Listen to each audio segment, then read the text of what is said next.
Bharat Ratna doctor Bhupen হাজৰিকাৰ জন্ম শতবৰ্ষ উপলক্ষে অসম আবৃত্তি আৰু সংস্কৃতি পৰিষদৰ বিশেষ শ্ৰদ্ধাঞ্জলি অনুষ্ঠান। দেওবাৰে নগাঁও জিলা পুথিভঁৰালত অসম আবৃত্তি আৰু সংস্কৃতি পৰিষদে আয়োজন কৰিলে বিশেষ শ্ৰদ্ধাঞ্জলি অনুষ্ঠান। ভাৰতৰত্ন ডক্টৰ ভূপেন হাজৰিকাৰ জন্ম শতবৰ্ষ উপলক্ষে এহেজাৰ শিল্পীয়ে কবিতা আবৃত্তিৰ যোগেদি যাচিলে শ্ৰদ্ধা। কাব্যসিন্ধু ডক্টৰ অমৰজ্যোতি চৌধুৰীৰ ৰচিত মৃত্যু জিনাৰ গান এটা গান শেষ হ'ল শীৰ্ষক কবিতাটিৰ জিলা পুথিভঁৰালৰ প্ৰেক্ষাগৃহত প্ৰায় এহেজাৰ আবৃত্তি শিল্পীয়ে পৰিৱেশন কৰি জনালে শ্ৰদ্ধাঞ্জলি। News desk BSN 24।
আমি নগাঁওবাসী ৰাইজে একত্ৰিত হৈ আমাৰ সন্মানীয় বিধায়ক মহোদয়ৰ নেতৃত্বত আমি 15,000 ছাত্ৰ ছাত্ৰী একত্ৰিত হৈ অসম কবিতা আৰু আবৃত্তি পৰিষদৰ উদ্যোগত নগাঁও জিলা পুথিভঁৰালত একেলগে 1000 আমাৰ সকলোৱে মিলি ডক্টৰ অমৰজিৎ চৌধুৰীৰ সেই যিটো কবিতা এৰি গান শেষ হৈছিল একেলগে পৰিৱেশন কৰিলোঁ। আৰু সঁচাই আমি গৌৰৱান্বিত যে অহা কাইলৈ সুধাকণ্ঠ ভূপেন হাজৰিকাৰ জন্ম শতবাৰ্ষিকী আৰম্ভ হ'ব আৰু আজি নগাঁৱত এটা সুন্দৰ পৰিৱেশ হ'ল। গতিকে এই যি আজি পদক্ষেপ আমি শলাগ লৈছোঁ আৰু বিশেষকৈ 8 ছেপ্টেম্বৰ এইবাৰ যিটো আমাৰ জন্ম শতবাৰ্ষিকী আৰম্ভ হৈছে প্ৰতিখন জিলাত 1000কৈ আৰু 2026ত একেলগে 50,000 এই যিটো কবিতাটো। নমস্কাৰ জনাইছোঁ। অসম আবৃত্তি আৰু সংস্কৃতি পৰিষদৰ সৌজন্যত ডক্টৰ ভূপেন হাজৰিকা দেৱলৈ ডক্টৰ অমৰজ্যোতি চৌধুৰীৰ মৃত্যু জিনাৰ গান কবিতাৰে শ্ৰদ্ধাঞ্জলিৰ শুভ আৰম্ভণি অনুষ্ঠান আমি আজি পালন কৰিছোঁ। সমস্বৰে আমাৰ 1000 শিল্পীয়ে এই কবিতাটো আবৃত্তি কৰিছে আৰু পৰৱৰ্তী সময়ত আমি 4টা পৰ্যায়ত এই অনুষ্ঠানটো কৰিম। 5 নৱেম্বৰত আমি এটা অনুষ্ঠান কৰিম। 29 মাৰ্চত আমাৰ অসম আবৃত্তি আৰু সংস্কৃতি পৰিষদৰ প্ৰতিষ্ঠা দিৱস, সেইদিনাও আমাৰ এই কাৰ্যসূচী হ'ব।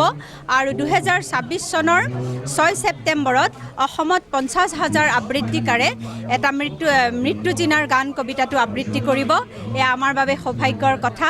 আমি এই শ্ৰদ্ধাঞ্জলি অনুষ্ঠান আমি কৰি আমি আবৃত্তিক আমি মানসত প্ৰতিষ্ঠা কৰিবৰ বাবে এই কাৰ্যসূচী লৈছোঁ আবৃত্তিৰ প্ৰচাৰ আৰু প্ৰসাৰৰ কাৰণে আমি এই কাৰ্যসূচী লৈছোঁ আবৃত্তি আমাৰ হৃদয়ত আছে আৰু আবৃত্তিক আমি যাতে সেন্দুৰীয়া আলিৰ বাটেৰে আগবঢ়াই লৈ যাব পাৰোঁ সেই প্ৰচেষ্টাতে আমি এই অনুষ্ঠান কাৰ্যসূচী পালন কৰিছোঁ আজি আমাক নগাঁও জিলাত আমাৰ বিধায়ক ৰূপক শৰ্মা ডাঙৰীয়া আহি আমাৰ মাজত উপস্থিত হৈছে নগাঁও জিলাৰ সংস্কৃতিবান শিল্পী উপায়ুক্ত দেৱাশিষ শৰ্মা ডাঙৰীয়াও আহি উপস্থিত হৈছে লগতে ৰাজ্যিক কমিটিৰ বেদব্ৰত দেৱমিশ্ৰ ডাঙৰীয়া আহি উপস্থিত হৈছে ৰাজু শইকীয়া উপস্থিত হৈছে লগতে আমাৰ ডক্টৰ কুসুম কুমাৰ গোস্বামী ডাঙৰীয়া আহি উপস্থিত হৈছে আৰু এই সকলোৰে সহযোগত বিশেষকৈ নগাঁও জিলাৰ গাঁৱে ভূঞে চুকে কোণাত থকা সকলো আবৃত্তি শিল্পীসকল ওলাই আহিছে